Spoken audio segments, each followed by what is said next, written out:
రేపు బుధవారం రోజున తులసి మొక్క దగ్గర ఇలా చేయండి. ముఖ్యంగా సాయంత్రం 4:18 నుంచి మొదలుకొని 6:30 మధ్యలో అండి. ఎవరైతే తులసి మొక్క దగ్గర ఇలా చేస్తారో అలాంటి వాళ్ళు ఏంటంటే గనక కోట్లు సంపాదిస్తారండి. వాళ్లకు కోట్లు వచ్చి పడతాయని పురాణాలే చెబుతున్నాయన్నమాట. తులసి మొక్క గురించి మనందరికీ తెలిసిందే కదా. అత్యంత పవిత్రమైనది, చాలా చాలా శక్తివంతమైన మొక్క అని మనం భావిస్తూ ఉంటాం. అలానే కాకుండా ప్రతినిత్యం కూడా ఏంటంటే తులసి కోట దగ్గర మనం పూజ చేయటం, అలానే కాకుండా తులసమ్మను ఆరాధించటం, పూజించుకోవటం ఇలాంటివి చేస్తూ ఉంటాం. ఎందుకంటే తులసి లక్ష్మీదేవి రూపంగా భావించుకుని పూజలు అందుకుంటూ ఉంటుంది కదా. ప్రతి ఇళ్లలో ఏంటంటే కనుక తులసి మొక్క ఉంటూనే ఉంటుంది. ప్రతినిత్యం మనం పూజిస్తూనే ఉంటాం కదండి. కాబట్టి మీరు కొన్ని సమస్యలు తీరాలన్నా, అలానే కాకుండా అద్భుతమైన ఫలితాలు రావాలన్నా, ముఖ్యంగా ఏంటంటే కనుక మీ భర్త కోట్లు సంపాదించాలన్నా సరే ఖచ్చితంగా ఈ పనిని చెయ్యండి. భర్త చేయొచ్చు, భార్య కూడా చేసుకోవచ్చు. మీరు ఈ విధంగా చేసుకోవటం వల్ల అయితే మంచి ఫలితాలు ఉంటాయన్నమాట. ఈ పరిహారాన్ని ఎలా చేయాలో తెలుసుకునే ముందు ఒక చిన్న రిక్వెస్ట్ అండి. వీడియోని పూర్తిగా చూడండి, నచ్చితే లైక్ చేయండి, కొత్తగా చూస్తున్నట్టయితే సబ్స్క్రైబ్ చేసుకోండి. నార్మల్గా ఏంటంటే కనుక మనం బుధవారం గణపతిని పూజిస్తూ ఉంటాము. ఈ రోజున గణపతిని పూజించుకొని ఇంట్లో ఏంటంటే కనుక దీపారాధన చేసుకొని, స్నాన కార్యక్రమాలు చేసుకొని, ఉతికిన వస్త్రాలు ధరించుకొని, తులసి కోటను కూడా మనం పూజించుకోవటం వల్ల, తులసమ్మ కూడా ఏంటంటే కనుక పుష్పాలను సమర్పించడం వల్ల, అలాగే వచ్చేసి ఏంటంటే కనుక తులసి చెట్టు చుట్టూ ప్రదక్షిణలు చేయడం వల్ల కోటి జన్మల పుణ్యం లభిస్తుందన్నమాట. బుధవారం ముఖ్యంగా ఏంటంటే కనుక పసుపు రంగు బట్టలు ధరిస్తే చాలా మంచిదండి. గణపతి యొక్క అనుగ్రహం లభిస్తుందన్నమాట. అలానే కాకుండా విఘ్నాలు, ఆటంకాలు, అడ్డంకులు లేకుండా మనము చక్కగా ముందుకు వెళ్ళటానికి అవకాశం ఉంటుందన్నమాట. ప్రతి పని కూడా సక్సెస్ అవుతుంది, పనుల్లో చక్కగా రాణించగలుగుతారని కూడా చెప్పొచ్చు. కాబట్టి తప్పనిసరిగా ఏంటంటే కనుక బుధవారం ముఖ్యమైన పనుల కోసం వెళ్ళేటప్పుడు కావచ్చు, లేదంటే కనుక ఏదైనా మీ పర్సనల్గా పనుల కోసం బయటికి వెళుతూ ఉంటారు కదా, అలా వెళ్ళేటప్పుడు గణపతి పటం దగ్గరికి వెళ్ళి గణపతిని తాకి ఓం గం గణపతి నమః అనేసి మాకు మంచి జరగాలి అనుకోని కనుక మనం ఇంట్లో నుంచి బయటికి వెళితే చాలా మంచిదండి. ఒకవేళ మీ ఇంట్లో అలా చేయటం మీకు ఒకవేళ ఇష్టం లేకపోయినా గణపతిని స్మరించుకుంటూనే మన లక్ష్మీదేవి రూపంగా భావించుకునే తులసి కోట దగ్గరికి వెళ్ళి కూడా నమస్కారం చెప్పుకొని మనం వెళ్ళొస్తామమ్మా అనేసి మనం వెళితే మాత్రం ఖచ్చితంగా మనం అనుకున్న పని జరుగుతుందండి. మీరు డబ్బు కోసం వెళితే ఆ డబ్బు సమస్య అనేది తీరిపోతుంది. లేదంటే కనుక ఏదైనా ఇంకా పర్సనల్గా పని కోసం వెళ్ళినా, లేదంటే రిజిస్ట్రేషన్ కోసం వెళ్ళినా, భూ తగాదాల కోసం వెళ్ళినా, ఇలా దేనికోసం వెళ్ళినా కానీ మీకైతే 100% ఫలితం వస్తుందన్నమాట. ఇంకా దాంట్లో ఎలాంటి తిరుగుండదని చెప్పొచ్చు.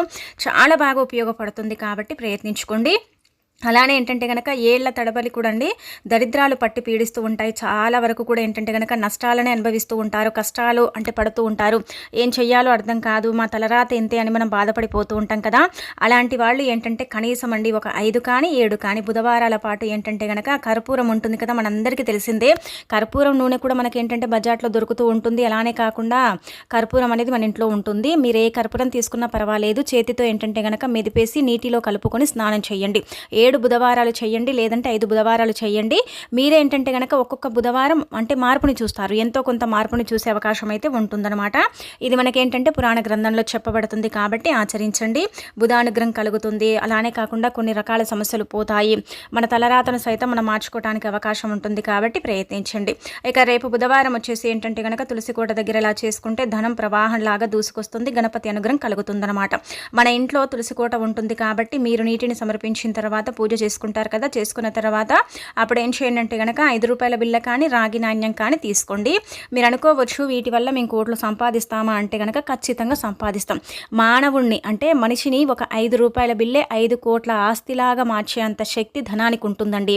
ఈ యొక్క రాగి నాణ్యం ఏంటంటే కనుక పూర్వకాలంలో మన పూర్వీకులు చేసేవారు.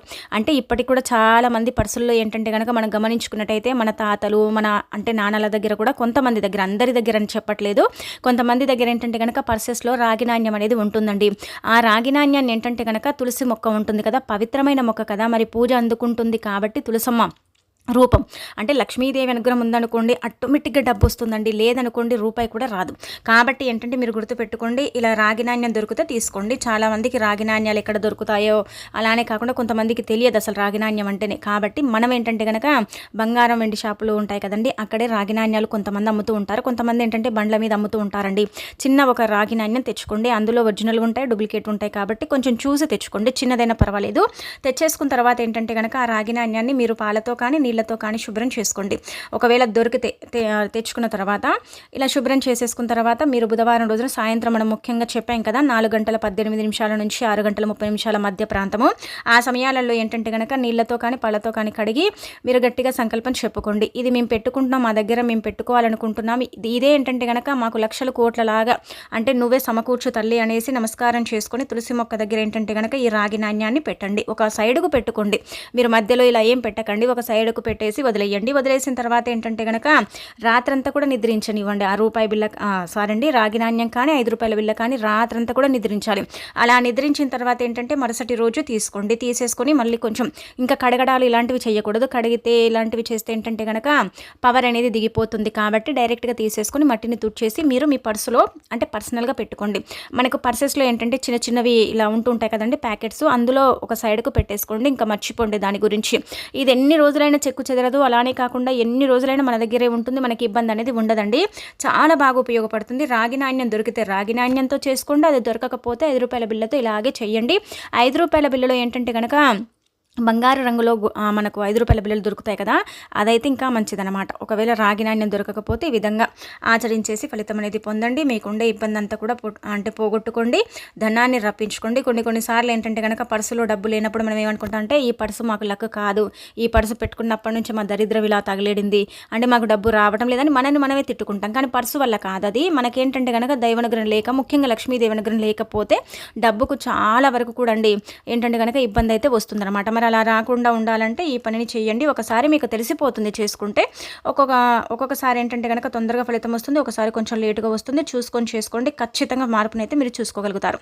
ఇక ఆ తర్వాత ఏంటంటే ఇప్పుడు చెప్పేదనమాట, ఇది కూడా ఏంటంటే మన జీవితంలో ఉండే కొన్ని దుఃఖాలను దరిద్రాలను పోగొట్టుకోవడానికి తులసమ్మకు ఈ విధంగా ఏంటంటే కనుకనండి నీటిని సమర్పిస్తే చాలా మంచిది. చాలా వరకు కూడా ప్రతిరోజు కూడా మనం ఏం చేస్తామండి, తులసి మొక్కకు నీళ్ళని సమర్పిస్తూ ఉంటాం. తులసి మొక్కకి ఏంటంటే ఒక చెంబడి నీళ్ళని తీసుకొని అందులో కొన్ని పదార్థాలను కలిపి కొంతమంది సమర్పిస్తారు, కొంతమంది ఏంటంటే నార్మల్గానే నీటిని సమర్పిస్తూ ఉంటారు. మీరేంటంటే మనం చెప్పే విధంగా కనుక సమర్పించుకున్నట్టయితే చాలా మంచిదండి. లక్ష్మీదేవి అనుగ్రహం ఇంకా తొందరగా కలుగుతుందన్నమాట.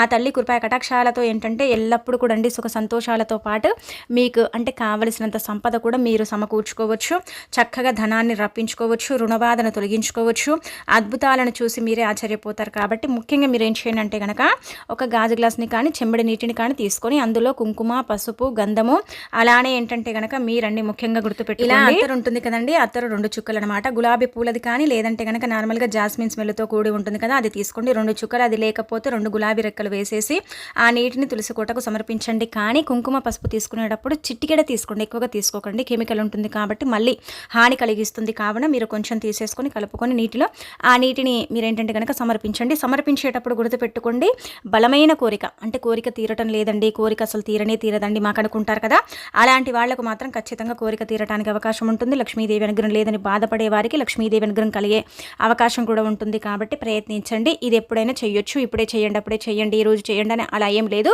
మీరు ఎప్పుడు చేసుకున్నా కానీ గుర్తుపెట్టుకోండి, రాహుకేతు ప్రభావాలు తొలగిపోతాయి, బుధానుగ్రహం కలుగుతుంది, గురువు యొక్క అనుగ్రహం కలుగుతుంది, శుక్రబలం పెరుగుతుంది. ఇలా గ్రహాల మార్పులు చేర్పులు కూడా జరుగుతాయి, అద్భుతాలను చూడొచ్చు అనమాట. ముఖ్యంగా ఏంటంటే కనుక లక్ష్మీదేవి మనకు కావలసినంత సంపద సమకూరుస్తుందండి, అంత బాగా మనకు ఉపయోగపడుతుంది. కాబట్టి ప్రయత్నించేసుకోండి. తులసి మొక్క దగ్గర మనం ఏది చేసుకున్నా కానీ బాగానే ఉంటుందని మనకు పురాణాలు చెబుతున్నాయండి. కాబట్టి మనం ఎంత నమ్మకంతో చేస్తామో అంత మంచి ఫలితాలు ఉంటాయి. ఇక ఆ తర్వాత అప్పులని తీర్చుకోవడానికి బుధవారం రోజున ఖచ్చితంగా చాలా మంది కూడా ఆచరించే పరిహారం అండి. అంటే మానవ జీవితం అన్న తర్వాత అప్పులు ఎన్నో ఉంటూ ఉంటాయండి. అప్పుల కూబిలో పడిపోతూ ఉంటాం, అప్పుల వల్ల చాలా సఫర్ అయిపోతూ ఉంటాం. అప్పు అనేది తీరదు.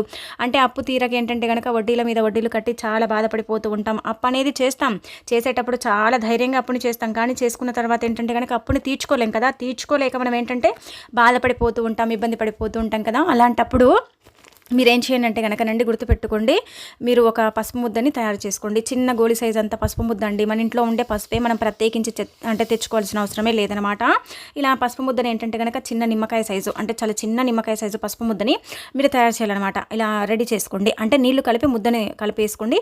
మీరు తులసి కోట దగ్గర ఏంటంటే కనుక నీళ్ళను సమర్పించిన తర్వాత మీరంతా ఇంక అయిపోయింది, పూజ చేసుకున్నాం, ఇంకేం లేదు, అప్పుని తీర్చుకోవడానికి పరిహారాలు చేసుకుంటున్నాం కదా, ఈ పరిహారం చేద్దామన్నట్టుగా ఇది చేసేసుకోండి.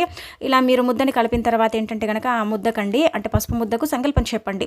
ఇలా పసుపు ముద్ద ఏంటంటే కనుక పవిత్రంగా భావించబడుతుంది. పసుపు ఏంటంటే శుభాన్ని చేకూరుస్తుంది, అలానే ఏంటంటే కనుక చెడుని దూరం చేస్తుంది. కాబట్టి మీరు ఇలా ముద్దను తీసేసుకొని తులసి మొక్క మొదట్లో పెట్టండి. అప్పు తీరాలి, అప్పుల నుంచి బయటపడాలి, ఇబ్బందులు ఉండకూడదు, చాలా మంచి ఫలితం అనేది రావాలి అనేసి చెప్పేసుకొని తులసి మొక్క మొదట్లో ఒక సైడ్కు పెట్టేసి వదిలేయండి. కొంచెం మట్టిని తీసేసి మీరు మట్టిలో పెట్టి మట్టిని కూడా కుడిపోవచ్చు, లేదంటే కనుక ఒక సైడ్కు పెట్టేసి వదిలేసినా సరిపోతుంది. తీయాలి ఇలాంటివి ఏం లేదు. ఇంకా మనం నీళ్లు పోస్తూ ఉంటాం కాబట్టి ఆ పసుపు ఏంటంటే కనుక ఆ మట్టిలో కలిసిపోతుంది. ఇంకా తీయకండి, ఒకసారి పెడతారు కదా తీయాల్సిన అవసరమే లేదనమాట. అది అలాగే ఉంచండి. ఇలా ఉంచిన తర్వాత ఏంటంటే కనుక గుర్తుపెట్టుకోండి, డేస్ అంటే 21 డేస్ కానీ 11 డేస్లో కానీ మీ అప్పు అనేది ఖచ్చితంగా తీరే మార్గం అనేది తెలుస్తుంది. మీరు అనుకోవచ్చు ఎలా తెలుస్తుందండి అంటే కనుక లక్ష్మీదేవి ముఖ్యంగా అంటే తులసి మొక్క లక్ష్మీదేవి రూపం కాబట్టి మన ఇంట్లో తులసమ్మ ఉంటుంది. అక్కడ ఏంటంటే దేవత తిరుగుతూ ఉంటుంది, అంటే దైవశక్తి ఉంటుంది. కాబట్టి మనం అంటే ఆ పసుపు ముద్దకు సంకల్పం చెప్పాం కదా, అలా చెప్పేసి తులసి మొక్క మొదట్లో పెట్టాం కదండి. పెట్టి ప్రతినిత్యం నీళ్లు సమర్పిస్తాం. అంటే ప్రతినిత్యం కాకపోయినా మీరు పూజ చేసుకున్నప్పుడు ఎలాగో ఖచ్చితంగా ఏంటంటే కనుక తులసి మొక్కకండి మీరు నీళ్ళను సమర్పించేటప్పుడు మళ్ళీ ఇంకొకసారి అమ్మ అప్పులను తీర్చు తల్లి అన్నట్టుగా అడగాలన్నమాట. మన అమ్మని మనం ఎలాగ అన్నం పెట్టమని అడుగుతామో అలా ఏంటంటే కనుక తులసి మొక్కను అమ్మ మా అప్పుని తీర్చమ్మా అన్నట్టుగా అడిగి మనం ఏంటంటే నీటిని సమర్పిస్తూ ఉండాలి. ఇలా చేయటం వల్ల మనం చెప్పాం కదా 11 డేస్ కానీ 21 డేస్ కానీ లేదంటే కనుక కొంతమందికి నెల కూడా పట్టొచ్చండి. మనమైతే పక్కాగా ఇలాగే జరుగుతుందని చెప్పలేము. అప్పు తీరే మార్గం అనేది తెలుస్తుందన్నమాట. ఇప్పుడు అంటే ఏదైనా ఫ్లాట్లు ఉన్నాయి, లేదంటే భూమి ఉంది, అది అమ్ముతాము, అది అమ్మితే డబ్బు వస్తుంది. కొంతమంది ఏంటంటే కనుక అది కూడా అమ్ముడు పోక ఇబ్బంది పడతారు కదండి.